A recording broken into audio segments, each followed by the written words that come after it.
This podcast is brought to you by Intel. Unlock new AI experiences today with Intel Core Ultra processors. Hi, I'm Taylor Owen. From the Globe and Mail, this is Machines Like Us.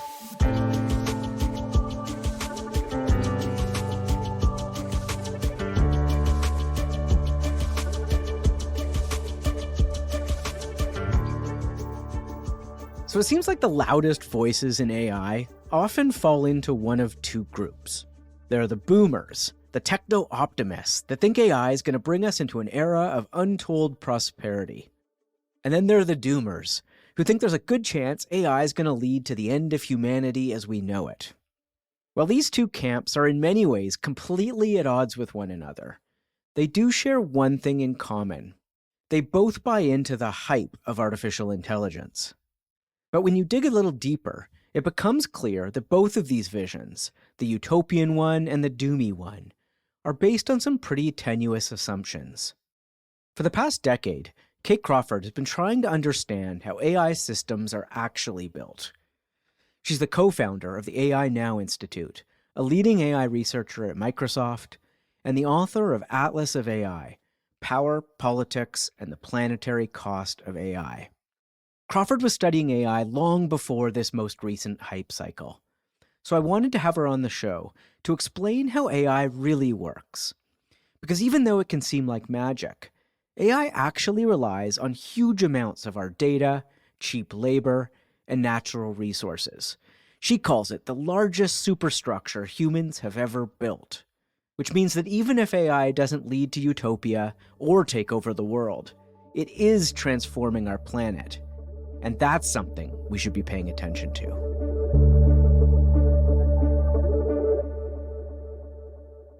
So much of your work is about documenting what goes into the systems of AI. Right. Before we get there, though, what do you think people understand AI to be now? Like, what do they think this thing is when they engage with that chatbot or use a plugin to their Word document or whatever it might be? Right. Well, unfortunately, I think there's a common misperception that they're dealing with a costless technical infrastructure that is somehow immaterial. It's just mathematics. It's, predictive algorithms in the cloud that have no material footprint. And it's completely understandable that people feel that way because that's what they're being told. You just see this blank interface. So how can I help you today? These servants that are there designed to give you anything you need. A small prompt box, and that's your only window into the whole thing. Type anything you like, and you can receive an image, or you can get help with your homework, or you can ask it a personal question. It seems like such a harmless interface and quite a light infrastructure. But in actual fact, when we look at what AI is truly made of, and this is certainly what I've been studying for the last decade, you see it is in fact the opposite. It is one of the most energy-intensive, water-intensive, mineral-intensive infrastructures at planetary scale that we have ever built as a species. I mean, it is truly astronomical. So do you think this is the biggest physical thing we've ever done, even though we think of it as... I think actually it is the largest superstructure that the species has ever built. And you can really look at that in different ways. You can look at that in terms of the capital investment. I mean, we're now hearing about, there's a set of companies now building $100 billion AI supercomputers. So once you look at what are the costs from a non-renewable resources perspective? What are the costs from a human labor perspective, which is all the people training those data sets, working with the models day in, day out, generally in the global south? And then what are the data needs of this gigantic system just sucking data in at scale? You are really looking at something that we have never built before. And that material footprint is now so vast that it is an extraordinary problem for us that we're not discussing because you don't see it when you engage with it. You have no sense of that. When we started this show, I've been sort of immersing myself in the current discussion about AI. But I want to talk to a lot of people who have been in this for a much longer period of time. And obviously, you're sort of at the top of the list here. And for as long as I've known you, you've been working on and in and around and adjacent to AI. So I'm just really curious, now that it's in the moment we're currently in, what sort of surprised you about this most recent iteration of the AI debate? Look, it's been fascinating because if I track back to when I first started researching AI as a planetary scale technology that was going to impact us in so many different ways. Back then, if I told people I study and research AI, they would sort of look at me strangely and be like, really? You mean that kind of, science fiction futures? I'm like, no, this is actually here. But you had to convince, I remember you convincing people that AI, not social media or not, it was important in and of itself. Yes, that in so many ways, social media was really just a platform and it would be part of a set of systems that would be ingested into AI. So in some ways, there's very little that surprises me about the architectures and the scale and the impact. But what has surprised me has really been, I think, the degree to which people are accepting systems in these very early nascent forms, which are very prone to error, very prone to producing information that is either incorrect or, adjacent to what they need or in other ways problematic. That shift from really systems that had training wheels on that were experimental being piped into the absolute central nervous system of everything we do, how we work, how we think, how we business, of social institutions, of education, of healthcare. That being so rapid was a surprise to me. It really was, in the last 18 months, an extraordinary speeding up of the logics and the systems that I'd studied for so long. What explains that? Why were people so willing to just let this thing into their, was it the promise of utility or benefit or? There's different ways to look at it. I mean, we can look at this in terms of the novelty factor, the fact that, 18 months ago, ChatGPT comes out and you suddenly have a conversational interface. Yeah. And that is so pleasing. And in some ways, it just gives you a very different relationship to an information system. And there are reasons for that I find really fascinating. I mean, you can go all the way back to the 1960s, where Joseph Weizenbaum, is at MIT, and he's creating essentially the first chatbot called Eliza. And, Eliza was very, very simple. She was really just a set of scripts, modeled on a Rogerian psychotherapist who would sit with you and you'd say, oh, I've had a bad day. And you'd say, but why was your day bad? Thank you for asking. It wants to know. Yeah, work was like, why was work hard? So it's really just a series of asking questions based on what you said. But people responded to it so strongly, feeling as though this was an intelligent system, to the degree to where, Weizenbaum's secretary would say, leave the room, I'm talking to Eliza, I need to find out what she thinks. And so that personal connection was what was so interesting. And he saw that. And he completely changed from being an AI booster, this is really exciting, to being genuinely concerned. His view was that we are so wired to anthropomorphize anything that is in conversation with us. We will ascribe intelligence to it. We will ascribe powers to it far beyond its capacities. Yeah.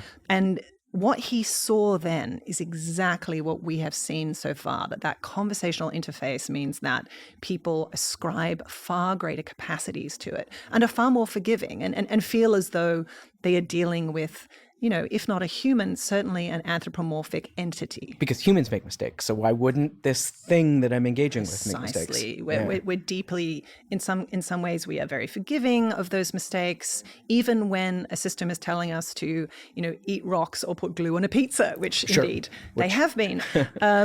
So that's extraordinary that we have given this free pass to information systems that, for decades have been sold to us as reliable, as trusted sources.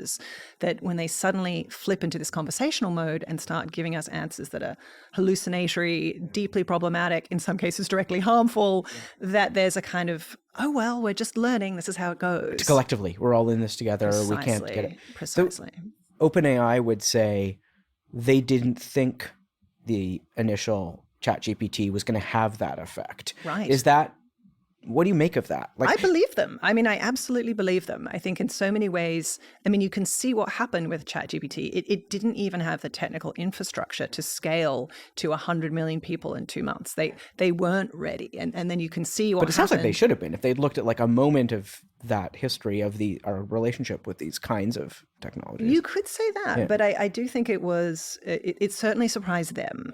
And it sort of came out of this sort of pandemic moment where I think people were really sort of looking for the new thing. And so it really took on a type of cultural power that I think surprised everybody. Yeah. Let's start with the data piece. So that's evolved considerably since you started looking at inputs. So it seems to me some of the early work you did or talked about sort of relatively static data sets that were collected on images, or we're now in a different place. So what goes into a model like GPT-4, one of these big frontier models? Like, what is the scale and what are they pulling? I think, Taylor, the question is more what doesn't go into them. Okay.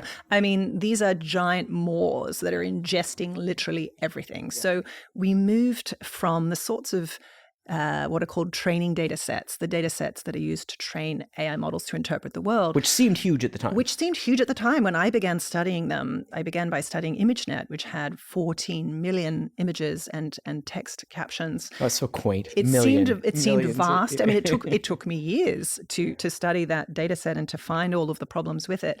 But of course, now I'm studying data sets like Lion 5B that have 5 billion images and text pairs, which is almost at an event horizon of what is possible for humans to really study and understand. And why is that? Well, in the end, what we're looking at are data sets that are so big that nobody looks at them.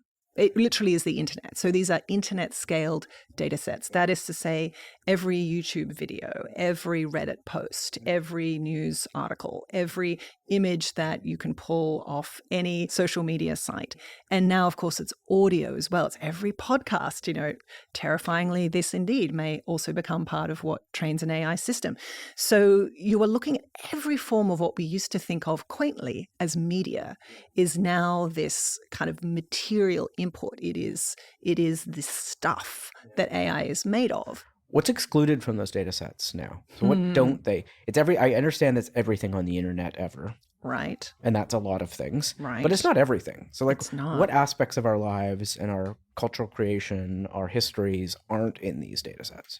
Well, things that haven't been digitized. So we could think about a whole lot of archives, historical archives that aren't there. Anything that is on a private network is very difficult to extract. In theory, there have also been limits around things like our email not being used, or, information that you've put in a Google Doc. And one of the things I've always done is sort of, press tech companies to say, what are you training on? And of course, what we found out with the latest version of Google Gemini is that they are, in fact, using Google Docs. Is that? If they are open and legible to anyone, then that is now part of the That's training worth data set. pausing. I mean, that's remarkable because that perception is clearly not in the public that that's the case. Absolutely. So if your link is not private or restricted, as they would say in a Google Doc, it is being used. And the same goes for YouTube. So again, people have thought of YouTube as a space where you could put up some videos. Maybe it's videos of your kids. Maybe it's you doing a chat like this, and let's just put up on YouTube. That is absolutely all being used. And our email? Do we know if they're using Gmail too? Well, interestingly, no. Okay. The policy has been that they are not using email. So it's probably a bit of a red line still at this point. I hope it's a red line, and perhaps somebody will be able to tell us. But in the end, we're relying on people inside tech companies being whistleblowers and telling us when those things happen, because they should be red lines, absolutely. But what we're seeing right now is almost a limit. We're hitting a limit of where you can get data from. So what's being seen at the moment in the tech industry is a hunger for data that is now so serious that the existing public data has already been used, already been extracted.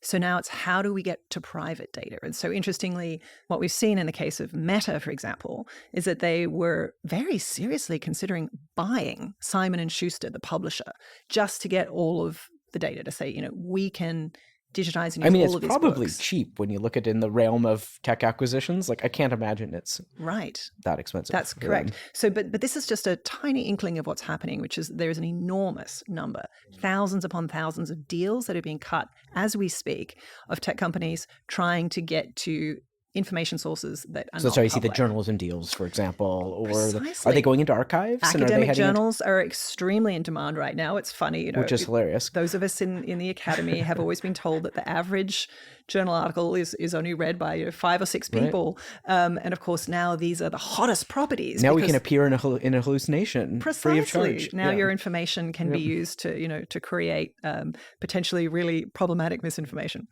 So that's now really the race is on to collect all of those forms of data that had previously been off limits. It's pretty incredible.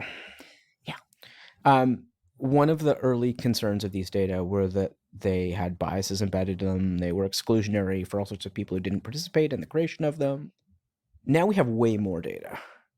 How do you think of the question of bias now?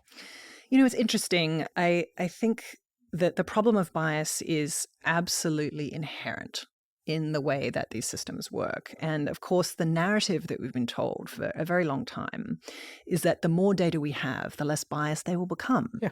And then we were told, well, they're biased, yes, but we can technically de-bias them by coming up with systems that randomize whether you see an image of a white man if you search for CEO or doctor. And then we were told, well, but we don't want to overcorrect. So, basically, if the data tells us that, doctors look like white men, then that's what we'll show you. And that's tragically where we're at. In fact, I was, recently doing some testing of GPT-4o with my 11-year-old. In fact, we were just sort of, saying, oh, let's ask it to generate pictures for us. And, we requested it to, create an image of a doctor, and it was a white guy. And we said, well, let's ask for a few more and maybe we'll get different looking people. No, we did not. It was just white guys. But then we said, well, what about a nurse? And of course, we started to see white women. And then we said, well, what if we ask for it to generate an image of a criminal? And we got a mixed race man in a hoodie in a back alley. So again, that's a very specific vision of crime. And then we asked, well, what about a genius? And again, we got a white guy. And parent, we got a woman of color, interestingly. And so it was this very, very gendered, very stereotypical vision. What's going on there? Well, what is going on there is really a system where I think people haven't given enough thought to the power of images.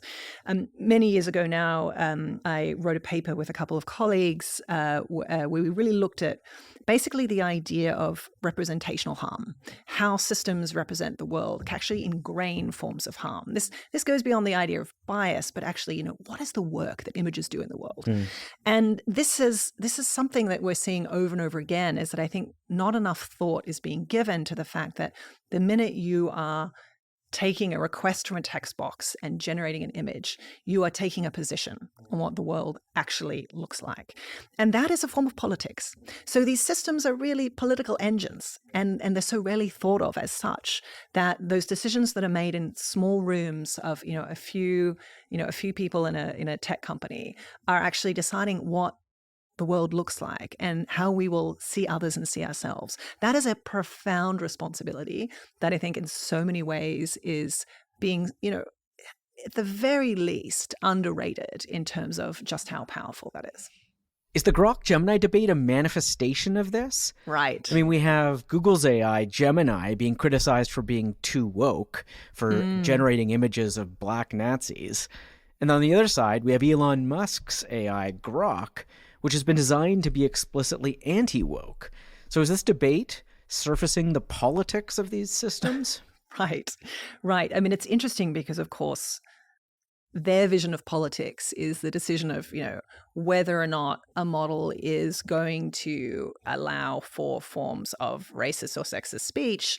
And if it does, then Elon Musk says... Then it's neutral. Then it's quote-unquote neutral. Yeah. And if it doesn't, then it's quote-unquote too woke. I mean, how ridiculous when all of these decisions, whether or not you decide to just take the internet as your input and then just train a model on it, that is a political decision. If you decide to remove really, offensive or in some cases illegal material, which they should, then this is also putting a foot on the scale. If you decide that certain words or representations are problematic, this is also politics. It's politics all the way down.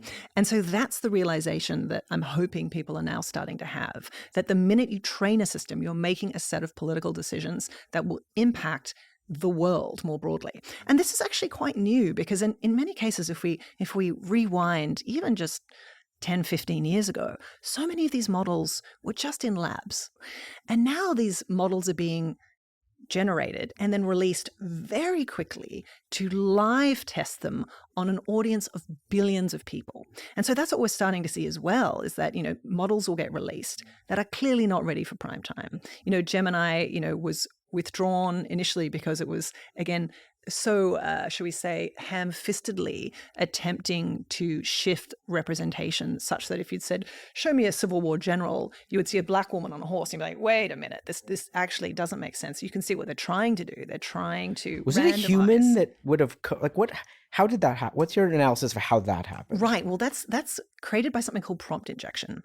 You have your prompt box and you say, show me a picture of a Civil War general on a horse. It will randomize the representation of the gender and race of the person that you're seeing. And that was a choice that was made really to address what we were discussing, which is that if you just take the internet as your input, you are going to get highly stereotyped imagery. So it shows you yet again that this idea of that we can quote unquote technically debias is actually much harder. And in fact, that the field is not in many ways taking responsibility for those decisions from the entire pipeline, because all of the emphasis right now is on speed, getting something out as quickly as possible to become the dominant system. Because if you're the dominant system, if you become the AI system that everybody uses, now you have pipelines of fresh data coming to you. Well, you see that was like a potential OpenAI and Apple deal. Right, because that gives you the coin of the realm, which is fresh data. And the data is us.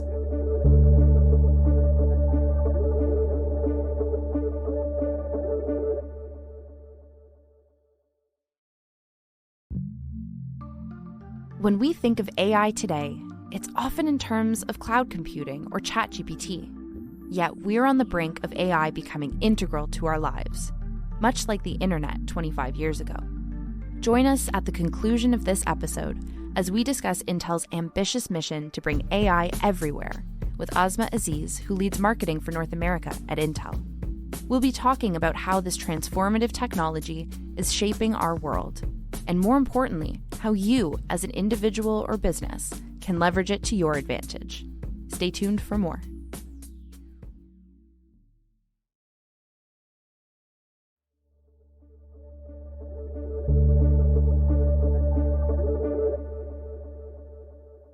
So these systems are politics all the way down, and they're also people and labor all the way down. Mm-hmm. How are people involved in the creation of the AI system we now use? In so many ways. There is a sort of hidden supply chain of human labor behind everything that we're using. But let's take generative AI as an example. So now there are, again, it's contract labor forces. So tech companies use essentially contracts that allow them to be at arm's length from what happens to these workforces. But it is commonly workers in the global south who are doing what is now called RLHF, which is reinforcement learning with human feedback. And what that is people interacting with models. And these models will produce things that, can be absolutely horrifying, can be traumatic images, videos, texts. And of course, workers have to look at this for hours upon hours a day. And you can just imagine that horrorscape of what your day-to-day job is like, often being paid between, $1.50 to $2 an hour. And they are trying to really act as the filtering, the human filter, which is taking all of this toxic material and then trying to train it out of these models. So that RLHF form of the labor precariat underlies these models. And what's interesting, of course, is that the industry has been telling us for a very long time that all of these processes can be automated, that, people are not necessary. It's all just going to be, unsupervised learning systems that will be able to do this, and that will have highly sophisticated algorithms.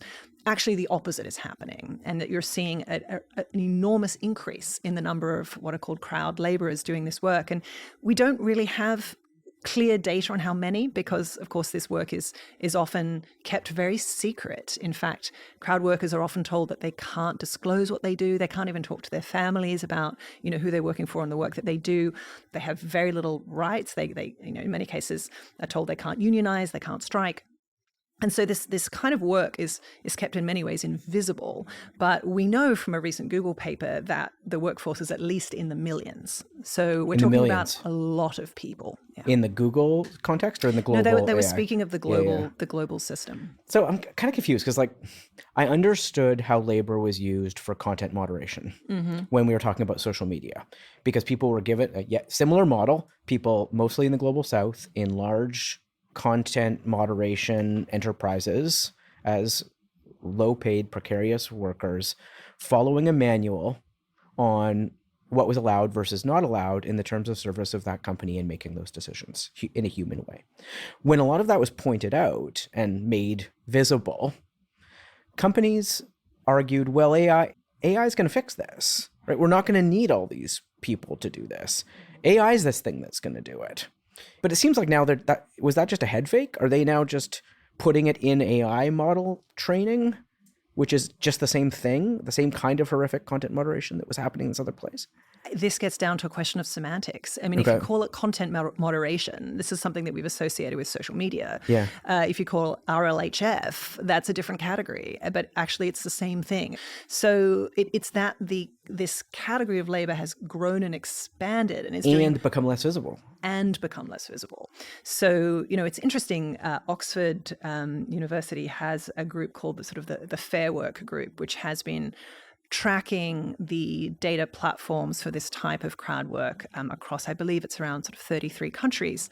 And they give a ranking to all of these systems. And there's 5 criteria around, their ability to have fair contracts, what are the sorts of experiences of day-to-day management, all the basic rights that you would expect, a fair workplace to have.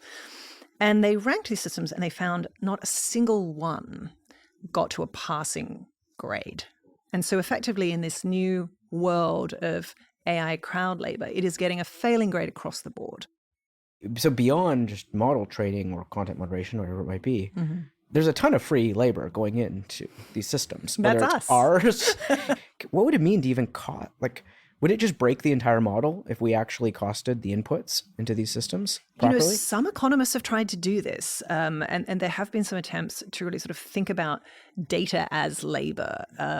But of course, it's right through the system. So we could think about the free labor that we give every day by typing queries into those text boxes for, chatbot systems. We're again training those systems.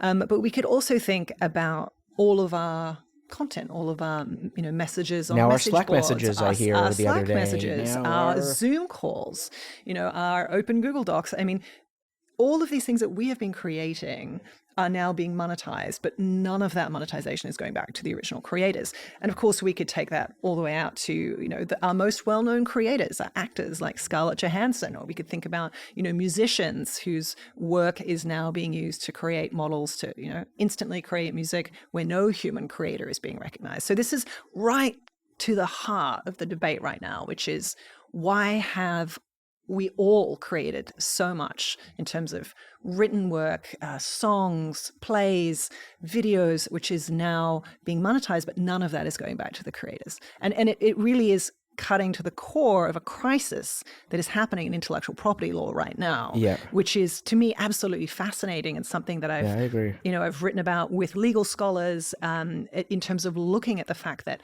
intellectual property law is contorting itself to try and deal with this kind of expansionist use of, what is called, the idea of fair use, that as long as, you can take all of this data, as long as you're transforming it, this is a fair use of that content. I think this is really being stretched to breaking point now. Okay, I could go down that path for forever. But it's fascinating, isn't it? So the other thing that's being strained clearly is the entire planet. Yes. You talk about these technologies as planetary systems, and they take resources at a planetary scale too. So can you just sketch out first what resources go into the creation of these systems? Well, this is perhaps the biggest untold story of generative AI in particular, because it is so much more resource intensive than previous forms of AI that we might call, say, analytic AI systems. Which you were already concerned about the resourcing. Yes, I already, wrote a book around my concerns around that. But, if we look at this turbocharging, every generative AI query is estimated to be somewhere between, 10 to 15 times more energy intensive than a traditional search query. The amount of energy currently being used by generative AI systems is approximating. In fact, it may have already overtaken several nation states. And that, of course, is on a planet already under strain. In fact, Sam Altman at Davos just a few months ago said publicly, we could be looking at an energy crisis because of these new AI systems. And that was a really extraordinary public admission, which has not been made before, by a CEO who is in many cases driving these systems that use so much energy. So right now, what you're starting to hear, inside the boardrooms of technology companies is a shift to nuclear energy and putting a nuclear reactor inside every data center.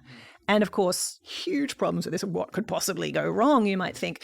But even if these systems were secure from any types of accidents, which of course they're not, we still don't have a solution for nuclear waste. But instead, we're running headlong into attaching these systems to data centers because they are so energy hungry that they are pushing the existing electrical grid to its limit. And that truly is absolutely horrifying. But if that's not enough, it's not just energy, it's also water.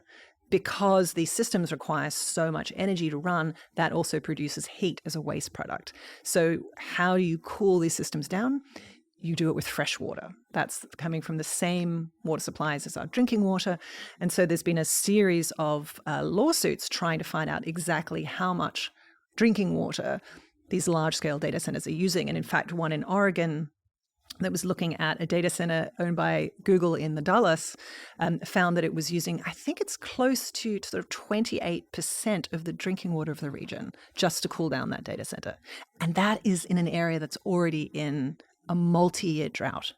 So we have a serious problem here, which is that, data centers are using this very limited resource of drinking water. They're using vast amounts of energy and, of course, vast amounts of minerals. So we have a global mineralogical war around access to rare earth, cobalt, lithium. And you've heard a lot about that, again, in this previous generation of AI. Is that being also turbocharged now? Is there a bigger frontier? Absolutely. Sort of? Yeah. In fact, Elon Musk just a couple of weeks ago in the New York Times said, lithium is the new oil because it is in such high demand. For example, in your phone right now, you probably have about 7 grams of lithium, but in a Tesla, car, if you look at, say, a Model S, it has around sort of 68 kilograms of lithium for its battery structure for each car.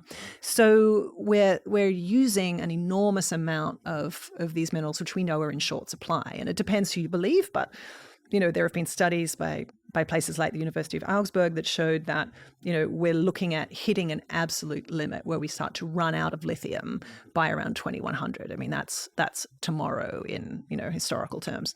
So there is this moment where you're seeing a essentially enormous resource grab that is going on. In many cases, it's quite hidden, but if you start to follow the headlines, you'll see that it's about minerals, it's about water, it's about the chipsets. There is a gigantic race to get these resources at it, and it's coming at an enormous planetary cost. And the way some of the in the industry talk about energy, it is almost as if it's not finite, right? That it can be created with investment and potentially innovation in some spaces. But water and lithium, I mean, right? They're finite. They're finite. Are we going to have a constraint, a real constraint? If the models continue just needing more and more and more and more, if that's the path we're headed down, are we going to hit a wall here? Well, you've just posed, I think, the question that keeps me up at night, which is, what does that wall look like? I mean, there are decisions that are being made by people every day to create AI in this highly energy intensive, data intensive way. It's not the only way. In fact, we're starting to see companies release what are called small language models that try to use smaller amounts of data, fewer hyperparameters, and ultimately less energy to run them. That to me seems like a path forward. I mean, even starting to really have this conversation about what would sustainable computation look like? Is sustainable AI even a thing, or is this an oxymoron? I mean, that's the debate that we need to be having. And certainly there are researchers right now looking at how do you create more energy efficient data centers? How do you create smaller models? How do we start to really advance a discussion where these systems should only be trained on renewable energy resources? But all of that requires constraint, though. It does. Not expansion. It requires regulation, but it also requires incentives. And at the moment, technology companies are not incentivized to restrict their growth to think about sustainability in the same way. And so it's interesting. We saw, for example, in the US, the first bill around artificial intelligence and its environmental impacts. And of course, this bill has not passed yet, but it had a very, very low bar. It was ultimately suggesting, voluntary commitments and, voluntary reporting. I think we're past that point. I think we need absolutely mandatory reporting of what's going on. It's extremely hard. For example, in my case, it took years to do the research to find out the energy and water imprint of these models. And even now, with every passing few months when we get a new model, it's what else are they? We don't know what else they're training or working on or what's coming next. It's extremely hard. Yeah. And also what we're starting to see in the industry is a move away from open publishing, from telling it. So for example, with GPT-2 came a paper where we knew something about what it was trained on, where the data came from. GPT-3, we knew a little less. But with GPT-4, no paper. Yeah. We know nothing about what it was trained on. We can guess, but we don't know. And so we're seeing the light slowly being switched out of being able to see into these systems. And that's a real problem. I mean, I really struggle with this one. I mean, we have an almost certain climate catastrophe. And the utility of AI is not certain. And I can buy into some of the hype and I can see potential value. But you compare these two things, the certainty of a climate catastrophe and the uncertainty of the utility of the thing that's adding to it. What's the moral case for even continuing down this AI path? Or is there a moral argument for restraint? This is the debate that the industry is not having right now. It really is this ultimate question, which is it worth the cost, the planetary costs? And ultimately, at the moment, the debate is so much about promise, potential. It could do the following things, and that's exciting. And and I am just as susceptible as the next person to be excited by the fact that we can create systems that can create new molecules, that can imagine new drug discovery. That's really exciting, but it is still in the realm of potential. And the downsides we're already seeing, they're already with us. They are here, from energy to the sort of exploited labor layer to the information pollution that we're seeing from AI engines that are giving us generated answers that are incorrect or suggesting that that pregnant women should smoke 3 cigarettes a day. I mean, this is literally happening right now. And so we have to do, I think, a much more accurate accounting of what is the cost? What are the benefits? And until we really have systems that are much more robust, have proven their worth, that we start to think about sustainability from the very beginning. And I mean sustainability in a holistic sense for people, for the ecological systems in which we live, for our ability for our political systems to function, when we have misinformation being absolutely sort of piped into every single territory. And again, this is in a year where 50% of the world is going to a national election. Yeah. So, I mean, these are the sorts of real conversations that we need to have. And ultimately, it gets down to a question of responsibility and accountability. Who is responsible if these systems are ultimately causing genuine forms of lasting harm on a planet that is in a climate crisis? So even beginning to have the conversation of that trade-off between potentially exacerbating climate catastrophe versus the potential expansive benefits of a new innovation requires knowing and requires transparency. And you have spent a long time trying to know these systems. And I think that's what the core thing you do, right? Is you try and understand what these things are. So who benefits from us not knowing what AI is? Well, I think we can safely say that companies right now are benefiting from the ability to write off all of these costs as externalities. If these costs are not built into what it means to create an AI system, then you are able to just plow on ahead at high speed. And of course, this is the major motivation right now, is that we are in an AI race. And the objective has been be first to market as quick as you can. And what we're seeing, is safety teams, quitting en masse. We're seeing many people raising the alarm around what they're seeing. But when you're in a race dynamic, then it's speed at all costs. At all costs. And yeah. the cost is these questions around sustainability, responsibility, accountability, and transparency. Now, while I think certainly my research career has been around looking into what these systems are made of, how they are built, and then sharing that with the public and with the research audience in the hope that we can actually change these systems, I don't believe that transparency is enough. Transparency is not in any way a complete solution because, you can show people what things are made of, and if you have no ability to then that take prompt's action, pretty enticing if you still want to use it. If you still want to use that prompt, yeah. or if you don't have a regulatory system that can do anything about it. This is the ultimate accountability question: is how are we going to regulate these systems, and who has the power to do so? Because if we think about the unit of the nation state, it's not the same unit that an AI system is working globally. These are ultimately transnational companies and transnational systems, and you're working just with the armature of, a single nation state. So even at that unit of power, is that going to be sufficient? Yeah. And that power is concentrating as well. That's the other thing being turbocharged here. And we kind of laid the foundation with that, with the first digital companies that emerged. But now it's the same ones who are just getting even bigger at this planetary scale. That is the biggest issue. And I think perhaps, if there's a sort of a motivating question in my work, it's what is happening to power. Yeah. And what you're seeing right now is perhaps one of the most concentrated industries in history. I mean, you really have to go back a long way. We could think about what happened with the railways. We could perhaps look at what happened with big oil. But there aren't many examples of a very small selection of empires that have such global reach. And it is very difficult to restrain, contain, regulate empires of that much power, that much reach. And ultimately, that's what we're seeing right now, because these technologies are very much a sort of winner-takes-all mechanism. We talked about the fact that, if you are the one AI system that everyone's using, then you're the one with all of the data. It's very hard to compete with that. If you are, seen as being so necessary or so have such potential that countries won't regulate you, then essentially it's an open field to do whatever you want. And so that is not a very balanced situation for democracies, generally speaking. That type of empire structure does not go well historically. And that's something that I think a lot about is, how are we echoing those sort of structures of empire of the past, and what does that do to both the idea of equity, but also the idea of democratic participation? So when you go back, your latest work goes back to 1500, the advent of different tracks, the emergence of different technologies and politics around them. Mm-hmm.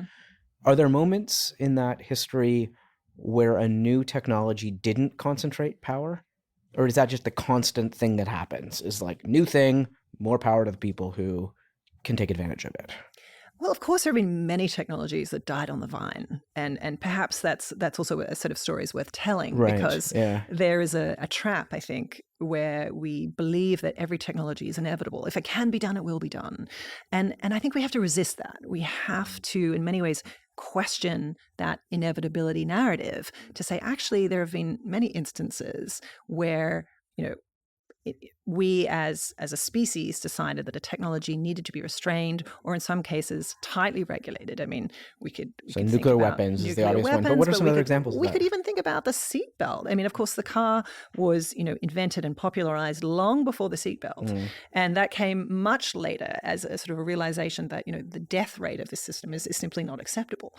Then we could sort of think about technologies like the player piano. So in the 1880s, we see this technology which could automate the playing of music. And it was seen as such a threat to musicians and composers that it became, the subject of congressional inquiries and lawsuits. And what we started to see is that, it became the creation of, in fact, the Copyright Act of 1909, which was very much driven by these sorts of technologies, because it was seen that just let to run rampant, it would in many ways sort of take over the role of the public performer. And so how did we start to create a system of royalties and music publishing that became the basis of the modern music industry? So there are these moments where you do see a technology become dominant, but also start to face forms of regulation. And so for us, it's, looking at the current moment, it's really interesting because we so often think of generative AI as being so new, so unlike anything that's ever come before. You couldn't possibly constrain it or regulate it. But actually, history shows us that we've had many technologies like this that upended forms of cultural production, but could, in fact, be productively regulated in a way that made sure that people actually more generally benefited rather than just a few. I struggle with how that's going to play out here. In part, we've put so much agency in the creators to tell us what can be built and what can't. And it feels like that's just this train barreling down the track right now. And why is it up to them what's being built here? And what's the friction that can be added to that, or the countervailing force? And I guess when you look back at these previous examples, where's that kernel of opportunity here, maybe to not necessarily bring people back in, but to open up the conversation about who has agency on what we decide to build and what technologies we all want to participate in? This, Taylor, is the conversation. This is the conversation that I want us to be having. Well, it's my last question, so we may have to have another one. Well, next time. Yeah. But look, we can look around us. It's already happening. We just had the largest AI-related strikes across Hollywood. We saw writers and actors walk off the job to say, we are not going to accept this sort of quite problematic deal where their work is going to be automated and it doesn't actually accrue any benefits back to them. That was a profound strike where, in actual fact, they won many material conditions that they were fighting for. And we're starting to see that happen, in many small pockets around the world. But you're also starting to see people inside these companies say, hey, there is a problem here. We have to start doing this differently.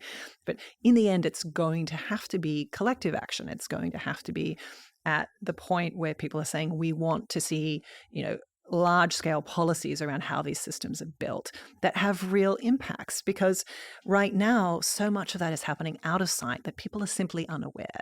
So, part of the reason for a podcast like yours is that we can start to open up those black boxes. We can start to have those conversations. We can start to see the planetary level impacts and say, are we okay with this? And ask the ultimate question, which is not, what will technology do for us, but what kind of world do we want to live in?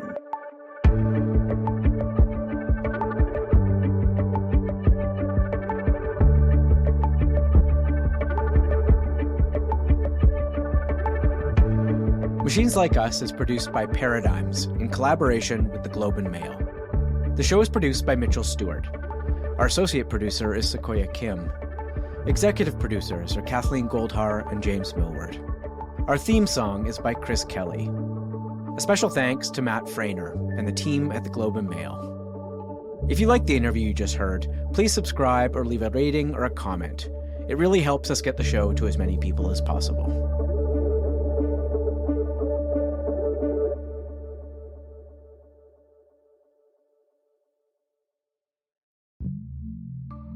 The following segment is brought to you by our sponsor, Intel. I'm Jessica Robinson from Globe Content Studio. I'm joined by Asma Aziz, who leads marketing for North America at Intel, to talk about AI's influence on jobs. How worried should we be that AI will replace jobs? Well, we are at a pivotal moment with the rise of generative AI, similar to early .com era. Despite the ongoing hype, AI is not replacing jobs. Rather, it is enhancing productivity, and that's how we should look at it. Remember, a few decades back with the arrival of personal computers, there were similar concerns. However, we all saw that PCs didn't replace the need for humans, rather new industries were created. Did some jobs evolve? Absolutely. But it has also enabled humans to work more efficiently. If implemented correctly, AI holds the same potential. The influence of AI on jobs will predominantly manifest in two ways: augmentation and automation. Now, routine tasks like data entry or addressing basic customer service queries will largely be automated, whereas for more complex tasks, AI will augment human skills. For instance, it will assist healthcare professionals in analyzing medical images and patient data, while lawyers could use it for fast fact-checking, helping them arrive to a right decision faster. Recognizing this equilibrium between automation and augmentation is vital to comprehend the future impact of AI on jobs. Achieving this balance will result in more efficient workflows, freeing up time spent on repetitive, mundane tasks and liberating us to focus on more creative, more high-skilled work. However, as individuals, we also need to take charge of shaping how AI will affect our jobs and ultimately our lives. This requires proactive preparation to future-proof roles by cultivating skills that are uniquely human, such as problem-solving, critical thinking, emotional intelligence. Those are all skills that are very unique to humans. According to the research by World Economic Forum, AI implementation is estimated to create around 97 million new jobs by 2025, which is quite opposite of what people are thinking. At Intel, we are dedicated to educating about AI through programs. For instance, for our digital readiness program, we are partnering in over 28 countries with more than 100 public-private collaborations to spread AI awareness worldwide. We have also established AI for Workforce. This is a program designed to deliver content and job readiness. These are some of the ways we can push people forward in the new digital era. The future is human-centric, with AI really as a transformative force. Successful businesses of the future won't discard human workers in favor of AI. Instead, humans and machines will stride together into the future.